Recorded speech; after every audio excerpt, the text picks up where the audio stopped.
An overview of our 2011 Bible Students Tour of Israel. And in order to understand Israel, you first have to understand the topography. And there's a coastal plain, there's central highlands, and this is where Jerusalem is, and then there's the Great Rift.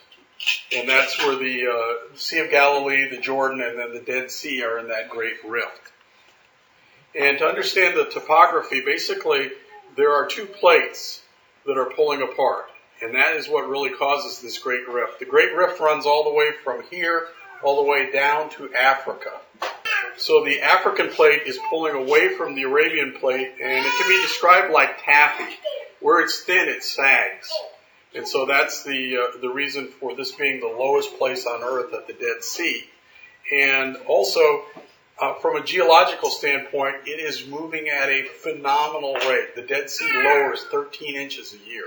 Wow. So geologically, that is absolutely phenomenally fast. And so that's kind of the lay of the land, so hopefully that will help you understand what's happening. Now, the country of Israel is about 120 miles long and about 45 miles wide. So it's approximately from Orlando to Jacksonville, and from Orlando to the East Coast. It's not very big.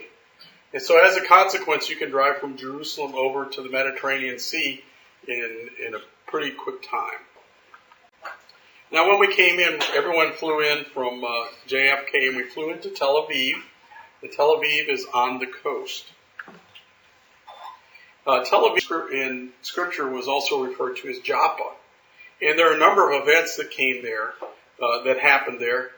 It was the port for the cedars of Lebanon that were floated down, and then they were taken from Joppa through these valleys up to Jerusalem. And that occurred for both the first and the second temples. Remember, God asked him to do something, and he decided he didn't really want to do it, so he tried to catch a ship to Tarshish, and he left from Joppa, and that's just in the southern part of Tel Aviv. It's also where the miracle of raising Tabitha was. So that was right there. And also Peter's vision of the Jews and the Gentiles. So the clean and the unclean things. So many things happened in this location. Now Israel is described as the land of milk and honey. And if you're like me, I thought cow's milk, bees honey. That would be wrong. It's the land of goat's milk and date honey. And date honey tastes just like honey that we know. And the foods that are native to this area are wheat, barley, grape, fig, pomegranate, olive oil, and honey. And those are laid out for us in Deuteronomy 8, 7, and 8. And really this constitutes the major categories in the Mediterranean diet. So this really spread worldwide. So these are really staple foods. And there are many spices. This is a picture we took in one of the markets. And there are just a variety of spices, and it reminds us that Song of Solomon talk about a garden of spices. And this is only a few. We really couldn't get a picture that showed all of the spices in this market. But you can see they're very colorful, they're very aromatic, and they're very plenty. Being the land of milk and honey, we also feasted, and this is actually a few pictures of the buffet at the hotel. And so we had really good eating. But it's kind of indicative of the country. This is just the salads here. Then we have a table with meats and other things. Then we have a table with desserts. And so this hotel banquet room was a full-size banquet room, and these tables stretched from one end to the other. It was a feast of fat things. And it kind of shows you the bounty of the land, because most of this food came from Israel. We're going to go up to Caesarea Maritima. And there are two Caesareas mentioned in the Bible. Caesarea Maritima is on the coast, and Caesarea Philippi is in the mountains of Hermon. And so we're going to go to Caesarea Philippi. Now it's called Caesarea because of Caesar. So this is a Roman city. And in its day, this is a picture of the bay. This was not a natural bay. Part of it was natural, but they used hydraulic cement. This was the first use of hydraulic cement to create a structure underwater with concrete. And so they actually had a bay there that was man-made with walls around it. So when the storms are blowing on the Mediterranean, this was a safe harbor. and they would come in. So you can see where the little ship is sailing in there. And as I said, this was a Roman city. It was founded by Herod the Great. Now, why was Herod called Herod the Great? He was named that not because he was necessarily a great guy, because he built many, many, many things. He was a great builder. And they said he had divided interests, so he would focus on one at a time. So, for instance, when he built this part of the temple in Jerusalem, he was doing that to try to get favor with the Jews. So he kept on changing. Sometimes he'd do things for the Romans, sometimes he'd do things for the secular people or various rulers. And this is Caesarea Maritima today. And you'll see the outline of the structure is still there, but it's... This is a picture of where Herod's place was on the coast. This is actually the foundations. And if you look in the lower left-hand corner, you actually see some tile here. So the tile is still there. And this is after going through lots of turmoil and spoiling and so on and so forth. This is another picture of Caesarea Maritima. And this is looking out onto the artificial harbor that remains. You'll see, it's big. This was not a little port. This is a port that could hold, probably 100 ships in that day. What happened is, at the end of the Crusades, the Arabs came in and destroyed the port. And the reason that they did that was they didn't want more Crusaders to come. And they knew Crusaders came in ships, and that's how they supplied and everything. So they destroyed the port so that they could no longer use it. And then here's some very beautiful marble statues. These were Greek statues. They were very beautiful. And we asked what happened to the heads, and we figured, maybe the Arabs knocked the heads off. Our guide said no. The Jews did this because they had a law that there was to be no graven images, so they knocked the heads off all the statues. But these are ones that were excavated on this site and still very beautiful. Also, Caesarea Maritima, they found a stone. Now, I've circled the inscription. You can't really read it because it's a little rough, but I'm going to blow it up. And tell me who lived in Caesarea Maritima. Pontius Pilate. Okay, very interesting. In fact, when he was there for the trial of Jesus, he was there because it was a high holiday. And we were told by our guide that that was the only time that they would go to Jerusalem. The governors and the Roman leaders and so forth, they stayed in the Roman cities. They had brothels there, they had wine there, they had entertainment, they had palaces, they had transport. So this was the places where they would stay.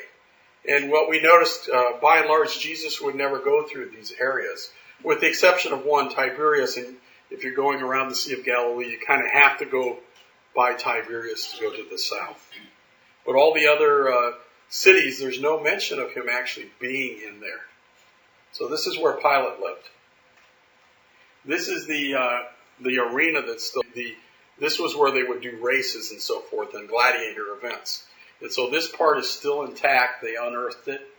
Caesarea is where Cornelius lived when he was converted. So we're going to kind of give you some facts and kind of hopefully just put a face on them with events that we're all familiar with. And then this is the theater in Caesarea, and it's really in excellent shape. And they've excavated it and cleaned it up. And this theater actually was only for fun, they did some court proceedings, but never any gladiator events or anything. It was more for theater. In fact, they had places on the sides here. A theater is a half circle, and they had things on the side where they could the rock slabs, and then they could flood this as well. So they could have water events here as well. And it would hold 4,500 people. And the acoustics were incredible. This is, by the way, the place where Paul went before King Agrippa and Festus and pleaded his case, and that's in Acts 26. He was standing somewhere in here, probably up on what would be the stage, because they asked him, there were witnesses there, and they asked to defend himself, and he did. Now this is the aqueduct, because if you're going to have a big Roman city, you've got to have a good water source. So they built an aqueduct from 12 miles away from the water source all the way to Caesarea Maritima. And this is still intact today. Now there is a section that's out where the coast has changed and it was undermined. But it's amazing their construction exists even till today. From Caesarea, we go up to Mount Carmel.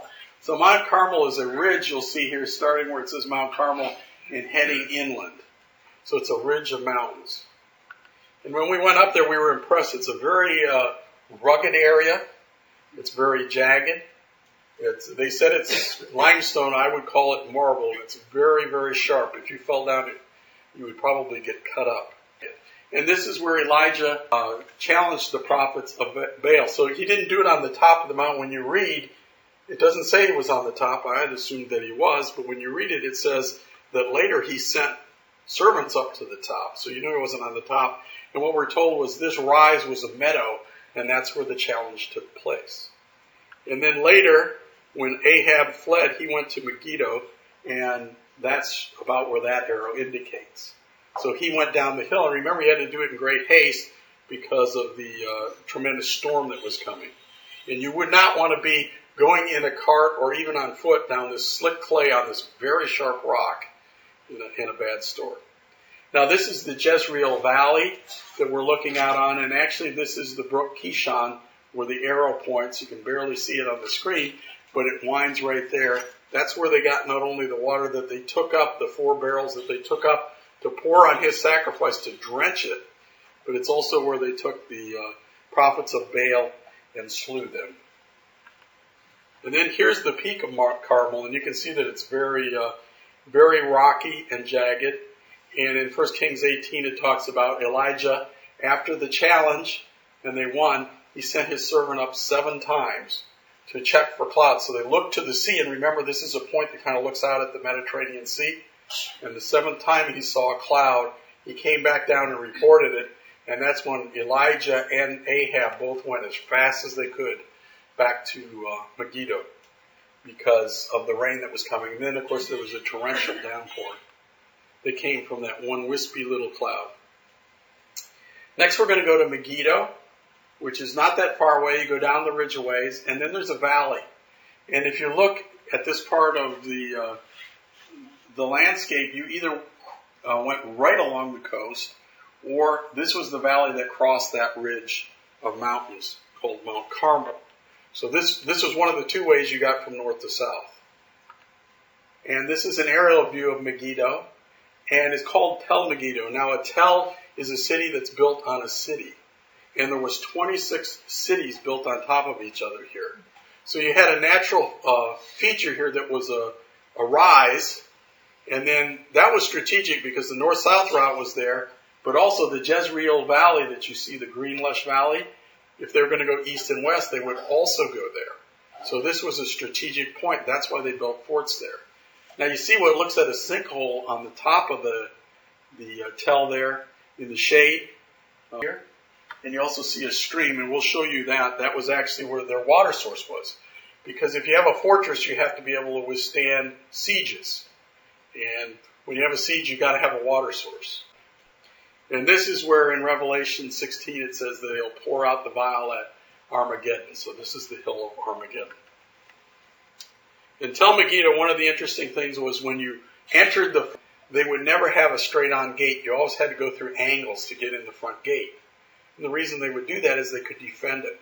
Because you couldn't do a straight-on attack. You had to go down it, turn right, and then turn left, and then go in. So it was very defensible. And this is, of course, the ruins. And then this is one of the structures. They continue to excavate. In fact, archaeologists that are in training always come here to be trained because there's so many levels that they're excavating at once. And this is the water tunnel that went for probably a couple of 100 yards to the water source here. And this is the actual spring itself that they used. And so they had a spring. They dug this tunnel to get to it so they could have, because they had thousands of horses and lots of people, they needed a solid water source. So this was it. And then they filled it in between there and where the stream bed had been so that those that were attacking the fort couldn't get in.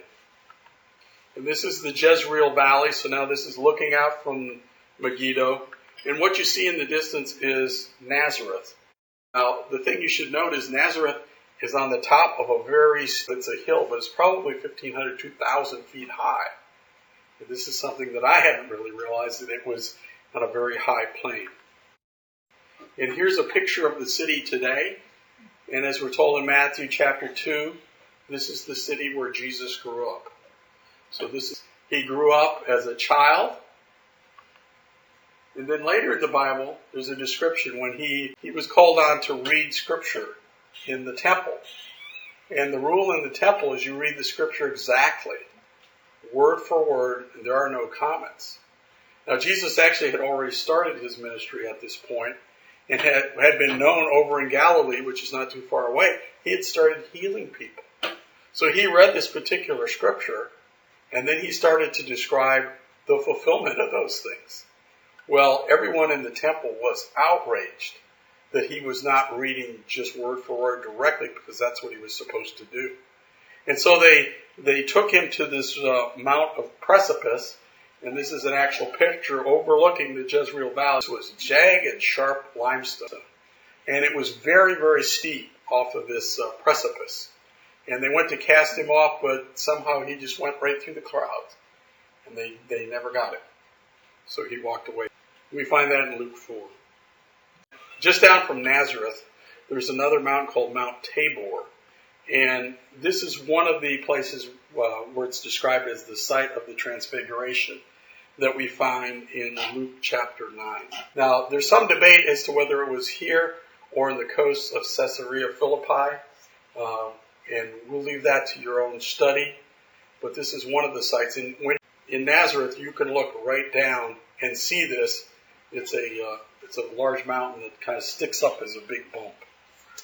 So it's right there.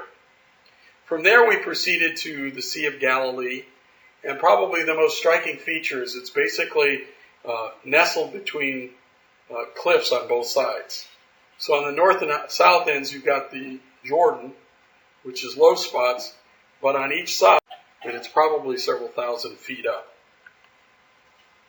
This is the town where we stayed, and it's called Tiberias. And this, again, was a Roman city. And they had some springs there, and this is part of that excavation of that Roman city. So you can think about it, the Roman cities is where all the leaders and so forth, the governors, they stayed in these cities, and these were the areas where there was a lot more vice present and everything. And here we have a picture of sunrise on the Sea of Galilee. Once again, you notice on the far side that it goes up quite steeply, and we're actually looking into Syria on the far side. This is the Sea of Galilee looking north towards Mount Hermon, and it's actually 700 feet below sea level. So from the coast where we were, that was only about 35 miles away, we've gone down 700 feet. And the lake is approximately 13 miles long, and in its widest part, about 8 miles wide, and provides about a third of the fresh water in Israel. So it's a very, very important water resource. And they're currently going through a drought. They've had several years of drought, and it's at record lows right now. They're very concerned. So the Jews told us to pray for rain. This is a boat that we crossed the Sea of Galilee on. Jesus wasn't on a boat quite like this, but he did cross the Sea of Galilee on numerous occasions, one of which we noted in Luke chapter 8.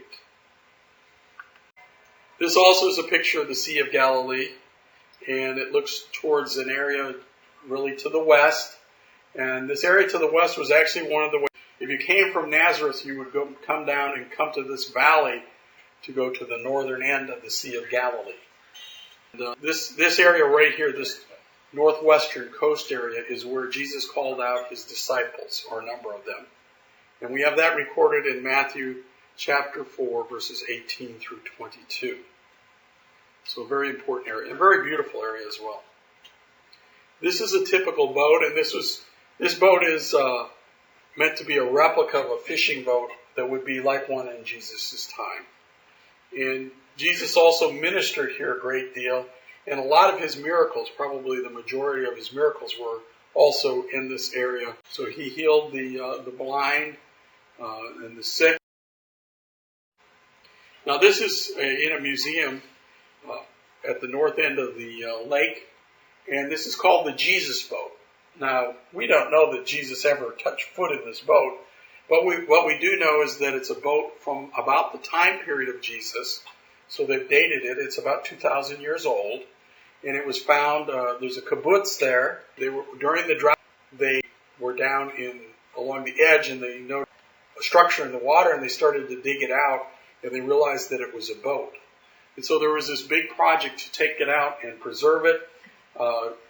It was about the consistency of wet cardboard when they took it out. So they had to go to great pains to get it out. They actually encapsulated it in plaster of Paris. They had to float it out, and then they had to go through extensive preservation. But it gives you some idea of the size of the boat. So this boat's about 20 feet long. And it gives you some idea of the type of boat that Jesus would have been in. And we have another incidents of Jesus in the ship in Matthew 14:13. Next we go to the city of Tabgha, and it means 7 springs. So this was an area with springs. And it's here where we had the miracle of the loaves and the fishes. Once again, this is on that northwest part of the Sea of Galilee that was so important. And also, Jesus' 4th appearance after his resurrection was right here. And you'll remember some of the apostles had gone back to their old trade of fishing. And they fished all night and were unsuccessful. And Jesus came down unbeknownst to them and was standing there on the bank. And what did he tell them? To cast their net on the other side. And when they did that, they couldn't even pull it in. It was so full of fish. Yeah, that miracle occurred. And that's documented in John 21, verses 5 through 24. Now this is the ruins of Capernaum, and they've done quite a bit of excavation here. And this was another very important area for Jesus. You'll remember on numerous occasions it said he would go to Capernaum. And remember those 2 mountains, he would go right down that valley from Nazareth right to this area. This is where he resided and preached from. We have that in Matthew chapter 4, verses 12 through 17. He had many miracles performed here. We find that in Matthew 8, 11, and 4. And it was also ultimately one of the cities that Jesus denounced, because a lot of people there did not convert. And we find that in Matthew chapter 11. So you see how many events were clustered in this very small area. Now, here's an oil press, and you'll notice there's a base stone, and then there's a round stone. And what they would do is they would have a lever that would go down in that little hole in the center. They put the olives in there, and they would run this around, and it would crush them. And the first crushing was the extra virgin olive oil would come out of that. And so you see here in Capernaum, they've unearthed a pretty good number of different. Also in Capernaum, we had an event that we're all familiar with. Remember, Jesus gave a sermon on the bread of life. And we're told directly in John 6:35 through 59, he says directly that was in the synagogue at Capernaum. And this is the part of the remnants of that synagogue. So they've gone through and excavated and put things back together. And so we actually got to stand on the ground here. And this is one of those areas in the Holy Lands where you know with certainty this is it. This is actually where the event took place. Because it is in Capernaum. It's the only synagogue, obviously, in that little city. And so this is where that would have taken place. From there we proceed up to Caesarea Philippi. And we'll say that this is, again, it starts out with Caesarea, so you know it's Caesar. That's a Roman city. And when we look at the descriptions, it says that Jesus went to the coasts of Caesarea Philippi. Now you might think coasts like the ocean. No, it's talking about the outskirts, but he didn't actually go into this city. We don't have any account of him actually being in it, but he did go up and preach and do miracles in this area. And as you approach it, you go up a valley, the Jordan Valley, the northern part. And this was described as the northern limit of the promised land in Joshua 12:1. So when the Lord gave this to Moses, he described this as the northern limit of that promised land. And you can see, obviously, Mount Hermon is visible as long as it's clear from some considerable distance. And it is snow-capped as well. And this is actually Caesarea Philippi. And as I stated, it never mentions directly that Jesus came into the city because this was a pagan Roman city. But this is the area where Jesus began to reveal himself. We have that in Mark chapter 8, verses 27 through 30. So this is where he started to reveal that he was the Messiah. And he started to have a lot of discussions with his apostles and reveal that to them. Now, the pagan temple to the god Pan looked like, and you notice the temple on the left, there's a grotto behind it, and that grotto is filled with water. And this was one of the areas where they would cast their children into the water, and if the water turned bloody, the sacrifice was not acceptable. Of course, the child died. And if the water was clear, the sacrifice was accepted, but the child died. So it was a very pagan place. And so you see the foundations also of the temple on the platform to the right. And as we look at what it is today, we are now looking from the side angle. You see the same foundations, and you can see the grotto in the center right of the screen. You see the dark area there, and that's where the water was. So a lot of the foundations are still there. And we're told in Leviticus 18:21, the Jews were told, don't sacrifice your children to Moloch, to Baal, and so on and so forth. And yet that's the kind of thing that would happen in this area. And of course, Jesus stayed away from that particular area.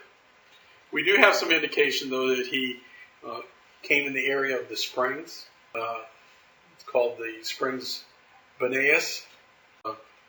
This is kind of an interesting area because these springs just gush out of the rock here, and you see like the reeds behind the stone on the upper left, and that goes on for probably 100 yards, and it's just springs just coming out of the mountain.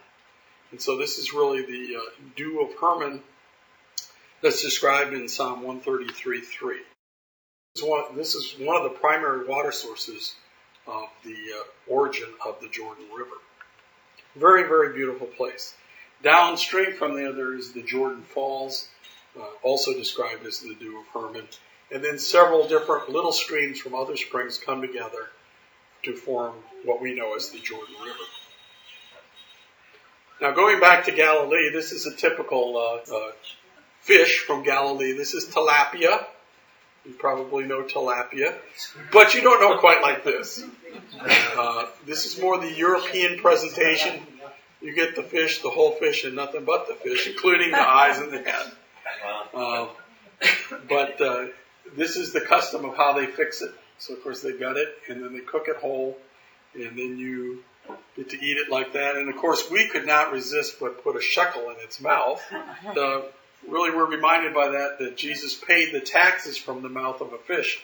You remember that account where they didn't have money for the taxes that were due, and Jesus told one of the disciples to go down and get a fish, and he got a fish, and when he opened its mouth, the tax money was there for both him and for Jesus. And we find that in Matthew chapter 17, verses 24 through 27. Remember those cliffs that were kind of separated, and there was a valley that came down to the Sea of Galilee? This is a view from the top looking down. What's described in Matthew 4:25 and then Matthew 5:1, it says that Jesus was being followed by crowds. He was doing miracles. He was healing. He was feeding people. He was doing all sorts of things.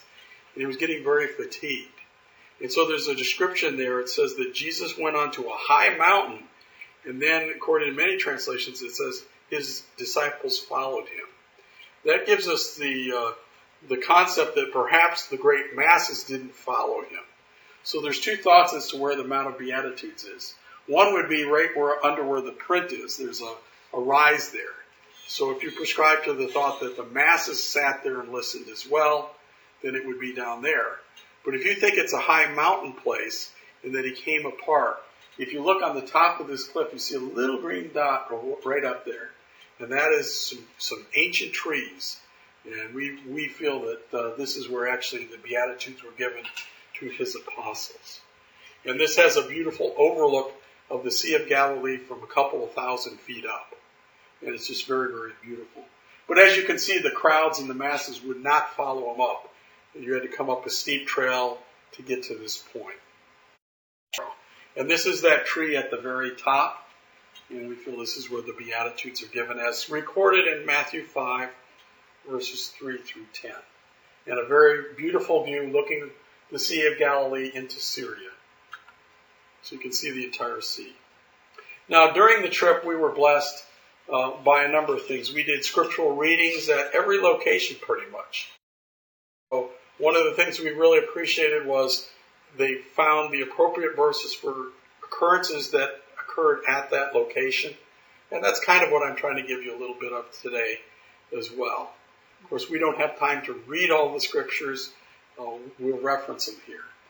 But also in the evenings we had some talks. We had a talk on Israel, past, present, future. Israel, the borders that God promised. The third temple, natural and spiritual. Prophetic expectations of Jacob's trouble. And the establishment of the kingdom in Jerusalem. And so we were very blessed. We normally would have a couple of talks on an evening. Now this is the Jordan River.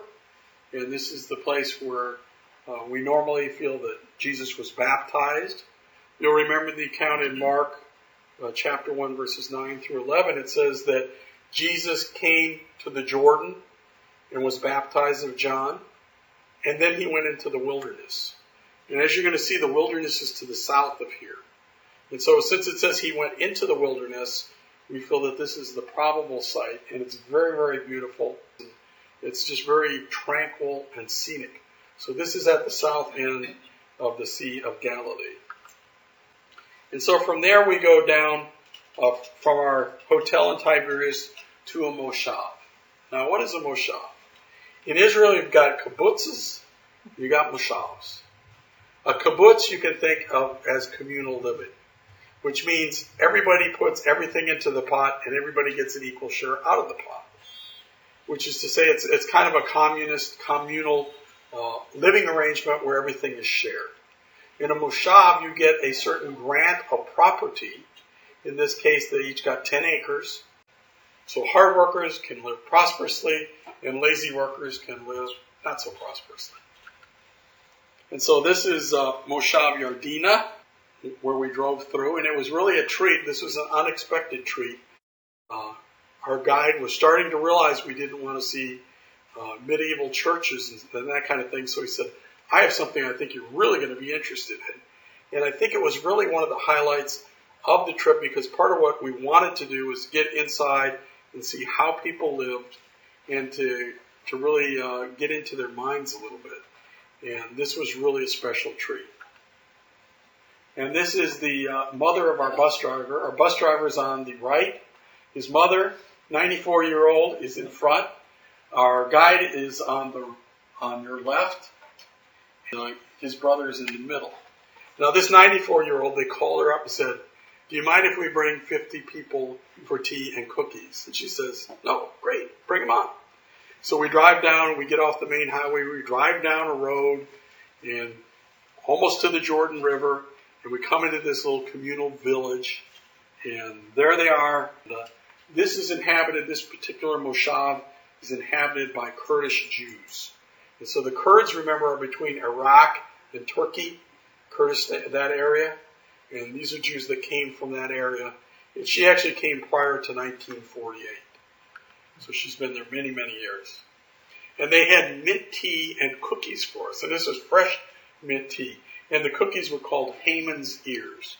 And if you look in the lower right, they're kind of triangular. And they had, I'm not sure it was date or fig in them. They were very, very tasty. And so they pulled out chairs and we sat around and we had mint tea and cookies on their front lawn. It was a very pleasant experience.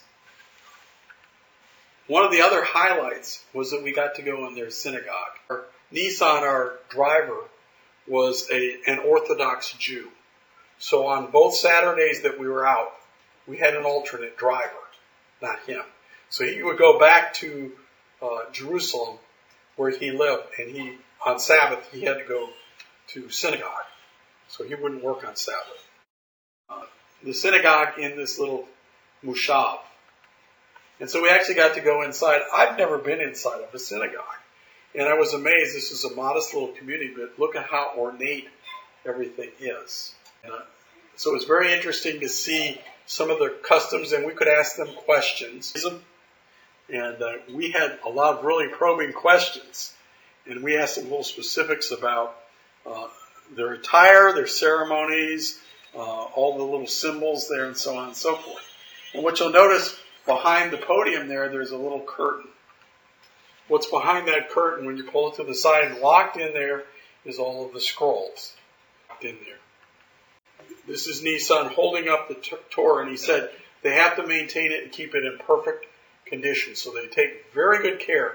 If it gets tattered or worn or dirtied at all, they have to replace it. And of course, if you look, this is all handwritten.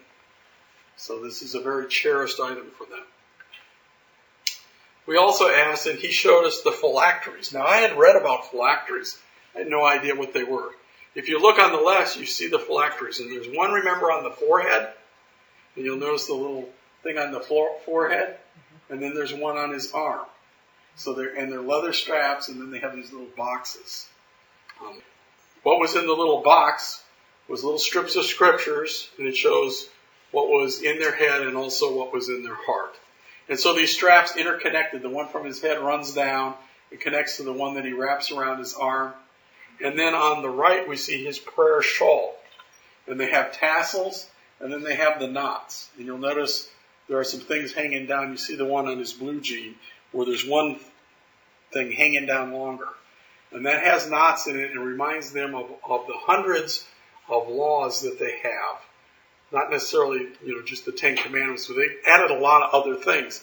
And so those knots are to remind them. And so every week they review a different one.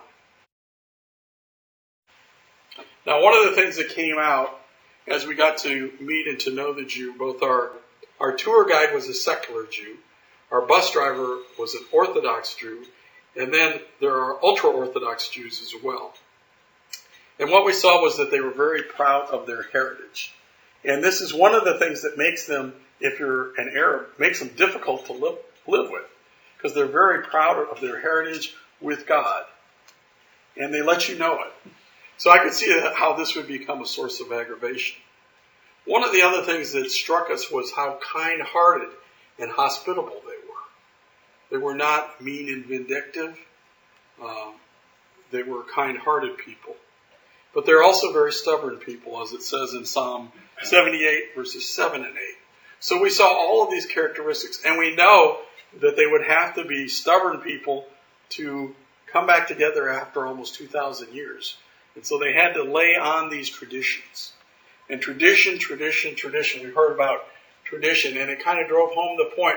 When we read the scripture, we hear about tradition, and I think, well, Thanksgiving dinner, that's a tradition. No, we're talking about traditions on every jot and tittle of how you do things. And that's what they were telling us. That's according to tradition. So we see how they were locked into this mindset that they're in. But we really enjoyed the people and really grew to love them as well. From there, from the Moshav, we go down to Beth Shean. And this was another Roman city. Now, this is actually a model of Beth Shean. This city is immense. When we drove in, probably a half mile away from the city, we drove by this arena that you can see. It looks like a complete amphitheater. It's completely circular. And then we drove another quarter mile to the entrance to where we actually did the tour. So the part that you're actually going to see is circled in red. That's all you're seeing. That will give you some idea of the scale when we show you some of the photographs. This city was immense. And once again, this was a Roman city. And we're told that it was spoiled by a combination of an earthquake and then flood. And so it was an abandoned city. And since it was covered in mud, it was preserved. A lot of it was preserved. And you're going to see a lot of that. This is the best preserved Roman city in Israel. And so this is looking from the top of the bump down. Now to get some idea, if you look, you can see people at the bottom. They're very small. So you get some idea that this is, like this promenade is probably 200 to 300 yards long. So this thing is absolutely immense. It takes, a couple hours just to walk around it. And this is the theater in Bethlehem, and a theater is a half circle versus an amphitheater, which is completely circular. And this is the most complete Roman theater to date. Because it had been covered, they uncovered it, and you'll notice a lot of the structures at the end that you didn't see at, for instance, Caesarea Maritima. You saw a theater there, but you didn't see some of the outlying structures, whereas here they're still intact. And this is the public restroom that the Romans had. The Romans were, by our standards, very liberal. This was a co-ed bathroom. Everyone, they had excellent hygiene. They had an area in the front, a little trough for washing your hands, an area in the back where the waste would be washed away and separated, and so on and so forth. So they were state-of-the-art when it came to cleanliness, not exactly on modesty, though. Beth Shean, once again, this is looking down that boulevard. Well, one of the things is there's no indication that Jesus ever visited this city. So the rule of thumb was we don't have any evidence he ever visited cities other than he went through Tiberias. But if you were going to go on that side of the Jordan, you had to go through Tiberias. And this is Mount Gilboa. That's where the picture was taken from the first frame. And this is where Saul and his sons were hung after they were killed and defeated by the Philistines. And we find that in 1 Samuel 31, verses 8 through 13. Of course, the Roman city did not exist at that time. And you can see the fortress on the upper right part of the mound there. Part of that fortress, the stonework is still there. It is crude stonework when compared to what Herod did. It's more typical of what they did in the early Jewish times. And this is from the top of that mount looking down. Once again, the same area. And this is the brook where Gideon chose the 300. So down here in this wooded area is the brook where he chose the 300. And we have that recorded for us in Judges chapter 7, verses 1 through 7. So you can see how many events occurred in this area and how close everything really is together. From there we go down the Jordan, and we get into the area called the wilderness, and you're going to see why. We go around Jericho. Jericho currently is held by the Palestinians, and because it's completely demolished by earthquakes, we're told that there's really nothing to see there anyway. And then from there we proceed from the lowest place on earth up to Jerusalem, which is much above sea level. This is a picture of the wilderness. So now we're heading into the area of the Jordan where it's very, very dry. And Elijah, after challenging the prophets and then being threatened by Jezebel, this is the wilderness where he fled into. And he would have fled into the area on the Jordan side, the Jordanian side, where he was fed by ravens, and he stayed with the widow and her son. So this is that wilderness area. And you get some idea, this is not a lush area. Now currently the Jordan is basically dry at this point because they draw off all the water between the Jordanian side and the Israeli side. So basically this area is dry. This is also the area where Jesus went 40 days into the wilderness when he fasted. We find that in Matthew chapter 4, verses 1 and 2. So this is a very barren area. Going up, you have to go up from there because you're at the lowest point on earth to go to Jerusalem. And remember, that's on that central mountain range there. And so Jesus went up to Jerusalem. And this is actually a picture of the ancient road that went up to Jerusalem. Right? But this is one of the sections where we got a little glimpse of that ancient road that still exists today. And so this is the way that Jesus would have gone when he came up from the wilderness. This is Jerusalem, a very beautiful city, and when you first come out, it's very striking. They now have a tunnel that goes through just north of Bethpage, or Bethany, and so you kind of pop out, and then it's there, and it's very spectacular. You look down on the city. And also with Jerusalem, there's a thing called the City of David. And that is actually outside the walls. It's right underneath where the label City of David is. And this is a tongue that extends down between two valleys there. More. In Jerusalem, we know this is the place where it says, "Oh, Jerusalem, Jerusalem," and so on and so forth. A very famous city. And we find that in Matthew 23, verse 37. Once again, now this is a little closer view. You get to get some concept of the wall that surrounds it. And of course, this is the Temple Mount, and that's the mosque that is on the Temple Mount, because that area is held by the Muslims. And we really weren't allowed in that area at all while we were there. Now, what we're reminded of on the entire trip was the statement that there'll be peace and safety. And what we want to tell you is it's not there yet. The day after we left Tel Aviv, that evening there was a rocket attack. This is a picture of that rocket attack, the consequences of it. So it leveled a building. Later, when we were in the Golan Heights, we were wondering, why don't they farm the Golan Heights? And I looked at satellite photographs. I said, if you look up on the Syrian border, up on top, there's all sorts of farmland. And you go down this valley, and on the eastern side, there's no farming going on. And the reason is, once again, you got to get feet on the ground, is that there's minefields there. So we're told that the only thing that goes in that area is cows. And they said every once in a while they get hamburger. The Syrians, when they gave up this in the 1967 war, they had no maps of where the mines were laid, and therefore this area is a buffer zone right now. So it's not really used. When we were at the kibbutz, we were impressed. There was one bomb shelter for every 4 houses, and those are still intact today. And that's because you live, even though they're at peace with Jordan, they weren't always at peace with Jordan, and they may not always be at peace with Jordan. So they are living constantly under that threat. So that's a picture of a bomb shelter. Also, while we were there, when we drove, the bus had to turn around, so it had to go down a road and do a loop. And we were on literally the border with Jordan. And so what you notice is 2 electrified barbed wire fences, the minefield in between, and then that's Jordan. So they're still not living in peace and safety. A day after we got to Jerusalem, a public bus, not a tourist bus, was bombed. And so this is a picture of that. When we went into Bethlehem, there are guards everywhere. And this is not an Israeli guard, but an Arab guard.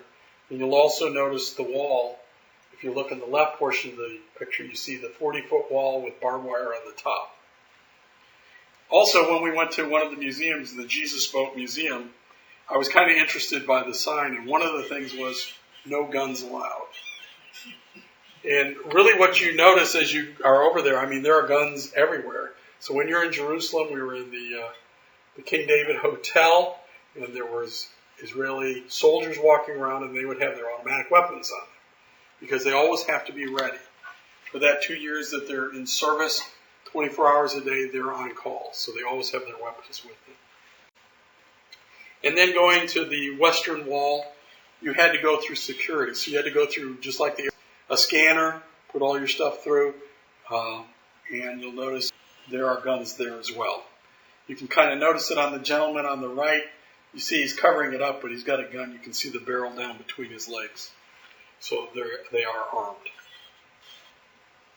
And then also, while we were on the wall walk, we heard some shots in the distance. We don't know where from. And then also the night after the bombing, we heard a lot of shots in the night. So they're not yet to the point where they can say peace and safety. The tourist guide always tried to put a good face on it, but we realized that they're still not yet at peace. And this, of course, is the wall around the occupied territory. And you can see it looks like the Great Wall of China. It stretches for a long way. And ultimately, they're supposed to have about 200 miles of this. Now, since they put up the wall, one of the reasons they don't have frequent bombings, remember, it used to be every week you'd hear about bombings in Israel. And then it kind of went away. And I think it had been over 5 years since they had a bombing in Jerusalem. And that's part of the reason they have walled off the Palestinians. Now, when you're in Jerusalem, there are Arabs in Jerusalem, and then you cross the wall and you go into the occupied territory, and there are Arabs there. So the question is, what's the difference? The Arabs in Jerusalem are Israeli citizens. The Arabs in the Palestinian area are not Israeli citizens. And they seem to be the ones that are more radical. Continuing on, we go into Bethlehem, which is literally probably 1.5 miles away from the old city, maybe 2 miles. Of course, you can't go there directly. And this is the entryway, and you see the wall, the guard tower, the giant steel door. Once in Bethlehem, we were able to go to the area where there are a number of cave stables. And this is where we read about Jesus' birth in Luke 2, verses 1 through 7. So we're actually in one of the cave stables here. And as we looked out, this is what you would see. And this is the shepherd's field that we read about in Luke 2, 8 through 12. And it was amazing that there was part of the shepherd's field that looked just like it did probably back in Jesus' day. So very, very good. Now these are some mangers. This was not in Bethlehem, but another location. These are stone mangers. And it reminded us, where it says that Jesus was laid in a manger in Luke 2, verse 7 and 12. And so as we think about it now, we kind of have in our mind, this is what a stone manger actually looks like. Now we're in Jerusalem, and we're going to give you a view. Follow the stars. We're going to look at the Mount of Olives. And this is our group picture from the Mount of Olives. And if you take a moment, you can recognize many of the brethren that are in the group. And we are looking down at the wall from the Mount of Olives. So this stands up over the city, looking down. Of course, you can see the mosque with the golden dome behind us. And that's always an easy way to determine where you are. But you can also see the wall just above head level. You see the wall of the city there as well. And the other thing that you see is literally thousands of little white boxes, and those are all graves. They really extend from the Mount of Olives all the way down the hill and then up the other side. And this is a view of that. And if you look, once again, you can see right below the wall there's a white streak. And then this, literally all the way down to that road, you see the road way down there? This is all graves. This is all graves. We were told it costs about $20,000 to be buried here. And the reason that you want to be buried here, and the closer to that eastern gate, the better, is you'll be first in the resurrection. Yep, you'll see Messiah go through the gate. And that's what they're anticipating. So they're anticipating that. And also you'll notice there's little holes in these boxes. And that's so they can put a candle in there.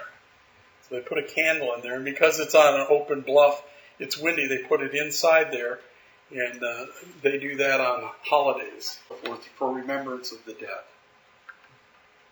Now this is a picture, once again, now we're kind of looking from the side, and you see 10 righteous men praying for their souls.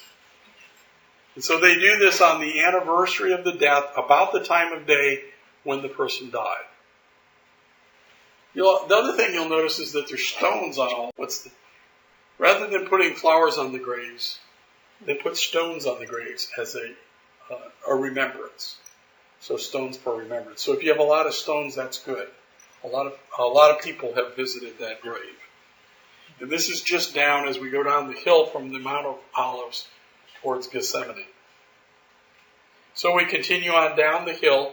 It's a very steep hill. And then you go to the Garden of Gethsemane. And this kind of gives you the lay of the land. On the left, you see the city of David and the walls. You see the Kidron Valley. Remember, there was a brook, Kidron described. And then on the right of that is the Garden of Gethsemane. So we're coming down that steep hill. From the garden, we look across. You can see what's called the Lion Gate. And this is kind of interesting. Of course, that's where the Messiah is supposed to go through there, right? The Lion of the tribe of Judah, also referred to as the Eastern Gate. But there's no opening. And that's in the Arab quarter, and they closed it in because they don't want the Messiah to come through there. Now, this would be also the area, remember Jesus, when he rode into his triumphant entry into Jerusalem, he came down from Bethpage, down by the Mount of Olives, across this valley, and through that gate. And so we have that recorded for us in Matthew 21, verses 8 through 11. And this is also the area where the brook Kidron was. Remember when they did the memorial, they came across the brook, and then they went into Gethsemane. Now you can't see a brook there now because, of course, it's all covered up. And so you also see the proximity. It was very close. So that was a 2 or 3 block walk from the city gates. And this is the actual Garden of Gethsemane. There's a larger area. This is part of it. This is where Jesus prayed in the garden in Matthew 26, 36 through 46. And some of the trees here are very ancient. And the way the olive tree works is new branches come out, new growth, but it uses the same roots. So what you get is a very massive trunk with some new growth. And some of these trees, based on their study, are up to 2,000 years old. Now, we also had the privilege of having a rabbi from the Sanhedrin come up. And you remember, the Sanhedrin was the ruling body of the rabbis. This was reestablished in 2004, and the current Sanhedrin has 20 members. Remember, there used to be 70. We asked them a number of questions. We were really looking forward to talking to the rabbi from the Sanhedrin, because you said, well, this is a high rabbi. He's really going to know it, and we can ask him some really deep and probing questions. So we asked, Paul Malley asked, well, what are your goals in the Sanhedrin? And he proceeded to talk around about words and goals, but he never really did give us anything. And so we asked him, well, what about the rebuilding of the temple? What are the plans to rebuild the temple? And he talked around, he talked about words, and talked about other things. And then we would ask him something like, do you know where the Ark of the Covenant is? And he would talk about words and prophecies and scriptures. And we never got any answers. I did get one answer from him that I thought was interesting. There's a Muslim, I guess in Italy, that is very pronounced and says that the Jews should have this land. He said they should have the land from Egypt all the way to Mesopotamia, basically, to the Euphrates. And that was interesting because that confirmed for me the original promise, which was from the Nile all the way to the Euphrates. But that's the only meaningful information we got. However, in talking with him, you really got the impression, now this is a learned man, and you're saying, I can understand when Jesus came in and he revealed the scriptures, it was like a breath of fresh air, someone that actually talked about prophecy being fulfilled and told you and interpreted things and explained things, because all we got was words and questions and jots and tittles. And so we think that was very, very interesting. And also, in the 30 minutes he first talked to us, he probably said the word tradition 100 times in 30 minutes. The tradition of this, the tradition of that, the tradition of this. And that really helped us understand how the Jew not only survived for 2,000 years, but also how Jesus said, your whited sepulchres. And one of the other things that I think was interesting was they didn't interpret prophecy. And so I think, as some of the brethren go over there and give Israel appointment with destiny, what a refreshing thing that must be to actually have those prophecies brought out. And so I'm starting to see why there's so much excitement. So it was very interesting to try to get to talk to him. Now, after he left, one of our young people came up with a statement. The Jews in Israel are walking towards the kingdom. They just don't know it yet. And that was so true. They're awaiting the Messiah, and they're going to get him. But they just don't understand all the pieces and parts. So it was very revealing for us, and I was very thankful that we got to talk to this member of the Sanhedrin. Next, we're going to go down to the city of David. Now, one of the interesting things about the city of David is it's a separate area, and if you notice, it's outside of the current walls. Now, the thing to note is that the walls have changed. In Jesus' time, these were not the walls. These were walls that were built after that in the Middle Ages. So it's a city outside, but it's on that point that sticks down between the Valley Kidron and the Valley of Hinnom. It's very important to the Jews to establish who was here first. And it's important for the Arabs. And in the city of David, we're going to show you just briefly some excavation. And this is a point of contention, especially with the Arabs, because the Arabs themselves will agree whoever lived here first has land rights. So every time the Jews do an archaeological dig and show something that predates them, it undermines their ability to say this is their land. So it's very contentious. And here we have, at the city of David, this is a national park. We're going to show you some of the excavation, but you'll notice there is a police presence there as well, and there are guns as well. And this was a security area we had to go by guards to get into. And this is part of the foundations of that city of David. And this is an area that David took from the Jebusites.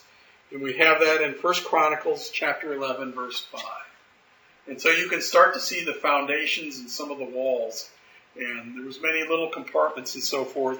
And they're starting to piece together because they actually have the plans of David's palace and so forth. And they found the outline of that. They found the foundation stones. Because remember, in the Middle East, when there's a war, they spoil it, they level it, they build on top. So if you dig down, you find the original stuff still there. And some of it largely intact. Next we go up to the steps of the temple. And these are the same steps that Jesus would have gone up when he went to spoil the money changers in Matthew 21:12. This was the entrance to the temple. And these are some of the actual stones. So this is an area that they've excavated out. And you'll see the stones are very rough at this point. But this is an area. The other thing to notice is we are now looking at the Mount of Olives. To give you some idea of the scope, remember we said all of those, all the burials were there? That entire white area there from the top to the bottom is all graves. So you see the number of Jews that are buried there in anticipation of the resurrection. And this is the corner of the temple. This in Jesus' day was the highest point. And this is where Satan took him in vision and told him to cast himself down from the pinnacle of the temple. This was the highest point. Of course, this has been rebuilt. And we find this account in Matthew chapter 4, verses 5 through 7. After visiting there, we went to the valley of Elah, which is more towards the coast. It's not in the coastal plain. It's a valley leading up to that. And remember the area in the Old Testament days along the coast was the area of the Philistines. And that was their stronghold. And of course the Jews were in this high plain with the valleys. Now along the way we saw a watchtower. And this wasn't quite what I expected. I expected to see it at the top of the hill. But in fact what a watchtower was for, it was not on the top of the hill. It was in the area where the grain was stored after it was reaped. And it looks much like watchtower pictures and drawings that we see even today. And so they had these towers, and when they would collect their crops, they would store them in bins, and then they would put a watch on the watchtower, because if you work all year long to feed yourself, it's an easy spoil if someone comes and takes it. And so that was what the watchtower was for. And we find an example of that in Isaiah 21, verse 8. And then continuing, this is the valley of Elah. And we were there on a rainy day, as you can see. It's a lush, beautiful valley. And it's flat. And it has these nice hills and mountains on the side that pop up. But just gorgeous, gorgeous land. And farmland today.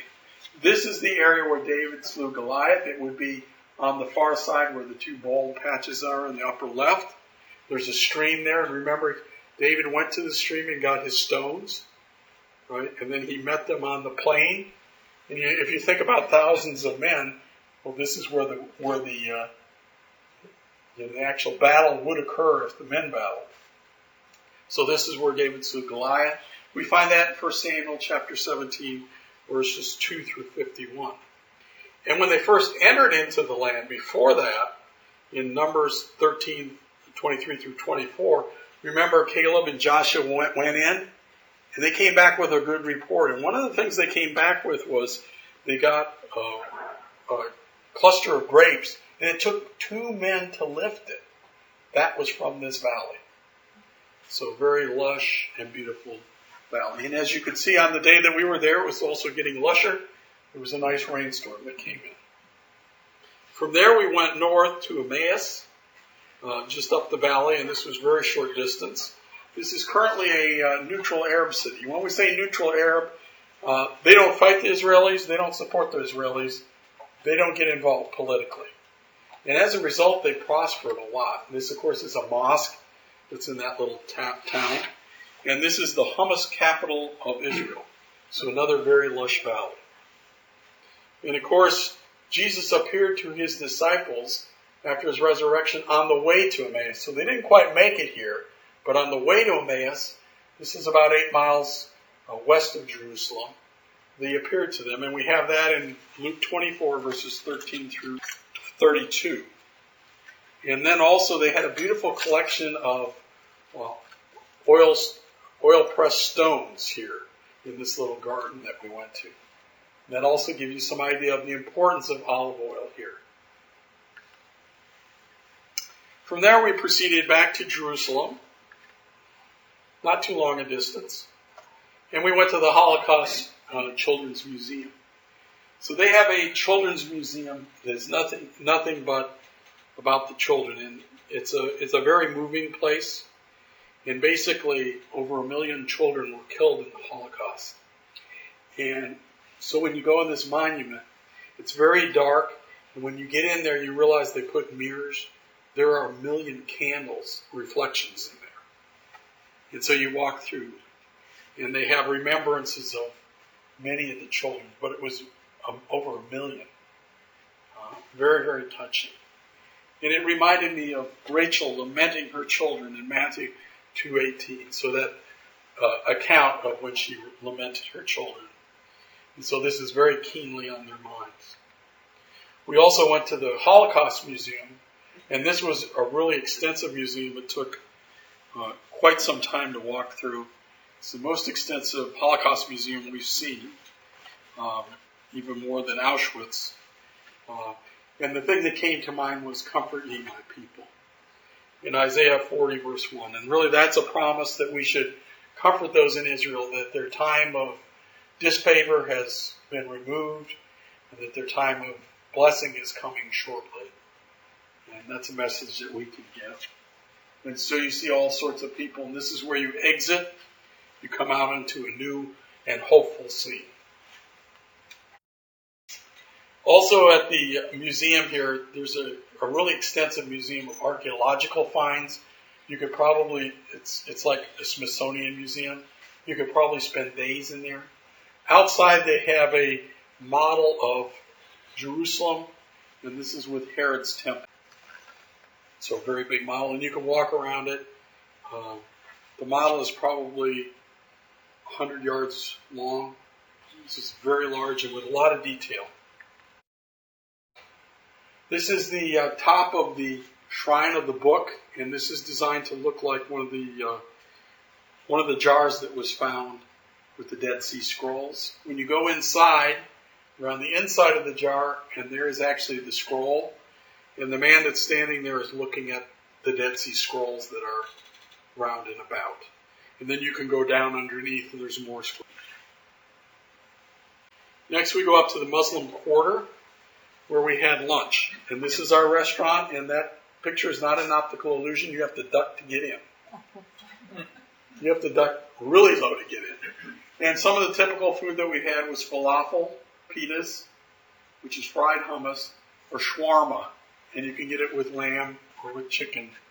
And those are some of the typical foods. They're Middle Eastern foods. That's pretty much what you get in Israel. This is the old city. And so as you see, as the brethren, we're walking from one end of the city to the other, trying to stay together. it's kind of crowded. And you don't see any cars in this part. You see push carts, and there are some places where they can put small vehicles. This is part of the ancient walls. In Nehemiah 2:1, we're talked about rebuilding the walls. This is the ancient wall. And the old city of Jerusalem is built in layers. Once again, where you're walking today is not where it was in Jesus' time. You're 15 to 20 feet higher.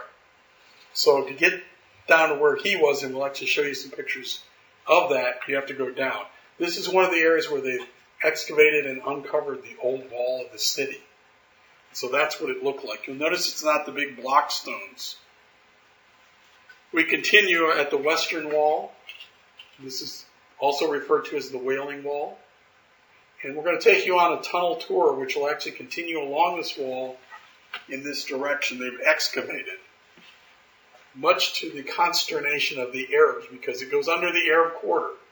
So they've tunneled underneath them. And that's caused problems because of archaeology. If you prove you were there first, then you have implicit rights. And the Arabs are very upset. They also think that they're going to tunnel under the Temple Mount. This is the actual wall tour.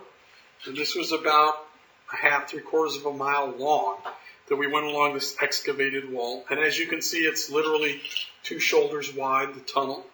And these are the foundation stones of Herod's part of the wall. And Herod was really cool because he used bevels along the edge. That's how you could tell. And they had very smooth stones and very massive stones. They had one stone that was several hundred tons. Now, they were mined up in the area of Golgotha and rolled down the hill. And the one that's several hundred tons, and this may actually be it, was over 20 feet long. And when the Romans came to spoil the city, they couldn't break it. So they just left it. So from there on down, the wall's intact. And that's what we're actually seeing as they excavate down. And you'll see they also had, some of them had knobs and some of them have indents for moving the stones. And at the far end, on the northwest corner of the temple wall, there's a cistern. And this is where they held the water for the city. And so that's still there today. Obviously, they put a walkway in and so forth. But that's that holds the water. Then we go down in the Armenian quarter. And I think this is, this is Caiaphas' house. Remember when Jesus was judged, there's a scripture that talks about him being lowered into a cell. There's the hole. This was Caiaphas' house. So they've excavated, they found the hole in the ceiling where he would have been lowered in. And that's found in John 18:28. So that again is another very interesting thing. You know you're where Jesus was and you're on that level. We go up to the Praetorium. Remember where he was judged before Pilate. So this is where the rulers were. And of course it was different then. The ceiling has been built over because once again they build in layers. So that now we're down on the real layer where it was in Jesus' day. And this is one of our scriptural readings at that time. And then we go up the Villa della Rosa. And this is a picture of the actual stones at that level. So now we're down 15, 18 feet down. And this is the actual stones that were the street level in Jesus' day. And this is where he would have carried his cross to his crucifixion. Next we go up to Golgotha and the Garden Tomb. And this is where we believe that the tomb was and also where he was crucified. This is Golgotha. And remember, it's the place of the skull. And I put a red circle just so you can get an idea. You can really see the concept of the skull. There are pictures from the turn of last century that actually have it more pronounced. There's been some erosion. But you can see the place of the skull. You can see where you look at that and go, that's a skull. And we find that in Matthew 27, verses 31 and 34. Traditionally, we think the crosses were put on the top. But in fact, they would have put it in front of the hill, right on the road. Roman crucifixions were all about showing people the consequences and the agony. And so as our Jewish guide pointed out, they would have crucified him right there up front. Now, Golgotha is also the stone quarry where Herod got stone for building the walls and the temple as well. And then directly there, we actually saw that from the garden tomb. And it says in Luke 23:50 through 56 that he was placed in a tomb. Now you'll remember this was the tomb of Joseph of Arimathea, who was a very wealthy man, and he went to the powers to be and wanted the body, asked for the body, and then they took it and they prepared it and they put it in the tomb. Now literally this is 100 yards from Golgotha. The other thing is we know that Joseph of Arimathea was a very wealthy man. They found a cistern here. Remember, that's a water tank. This cistern was hewn out of the rock. It is the third largest cistern in the area. So whoever owned it was very wealthy. So that's yet another evidence that this is the right place. Now in the garden tomb, it says, in the morning the stone was rolled away in Luke 24:1 through 2. I'm showing you the groove that the stone goes in. This is the actual groove at that tomb.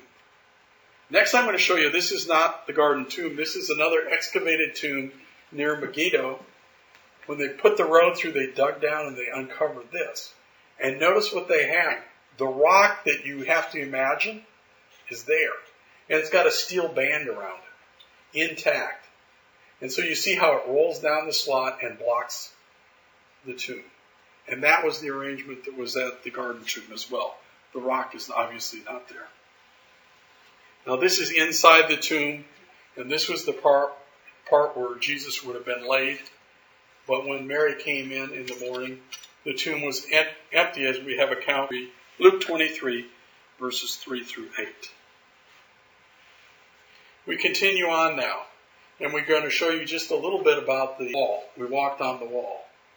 And we know that in the future they shall live in unwalled cities. Ezekiel 38, verses 10 and 11. But today they still live in walled cities, and walled cities are for protection. And it's interesting, the reason that they're enclosing the Palestinian areas is for protection. So this is a very apt picture for us. And so we see these massive walls these were built during the Middle Ages around the old city. Next we look at the Western Wall. And when we were down there, we went to the Temple Institute. The Temple Institute has one of the rabbis from the Sanhedrin as its head, and their purpose is to remake the furnishings for the temple.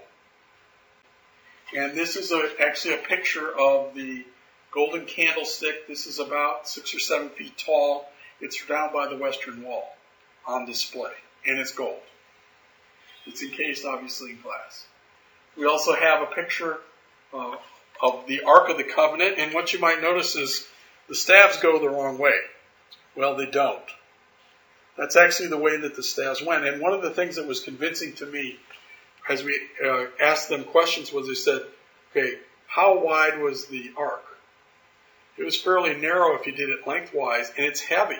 And so to get 2 sets of men on both sides to lift it up, you got to have some separation. And this is also confirmed.